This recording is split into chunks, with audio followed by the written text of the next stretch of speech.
संगमनेर शहरातील कत्तलखान्यावर कारवाई. 5,53,300 रुपये किमतीचा मुद्देमाल जप्त. सविस्तर वृत्त असं. दिनांक 6 फेब्रुवारी रोजी तपास पथकास प्राप्त माहितीनुसार जमजम कॉलनी संगमनेर येथे साहेब कुरेशी हा त्याच्या साथीदारांसह गोवंश जनावरांची कत्तल करत असल्याचं समजलं. पथकाने तात्काळ कारवाई केली आहे. आरोपी सोहेब कुरेशी, साहिल कुरेशी, अयान कुरेशी यांच्यावर कारवाई करण्यात आली आहे. पैकी साहिल कुरेशी, अयान कुरेशी हे फरार आरोपी आहेत. सदर ठिकाणाहून गोवंशीय जनावरे, गोमांसासह 5,53,300 रुपये किमतीचा मुद्देमाल जप्त करण्यात आला आहे.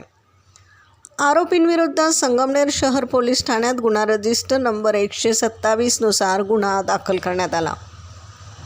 सदरची कारवाई पोलीस अधीक्षक सोमनाथ घारगे यांच्या सूचना आणि मार्गदर्शनाखाली पोलीस निरीक्षक किरण कुमार कबाडी, महादेव गुट्टे, गणेश धोत्रे, विजय पवार, बाळासाहेब गुंजाळ, योगेश कर्डिले, अरुण मोरे यांच्या पथकाने केली आहे.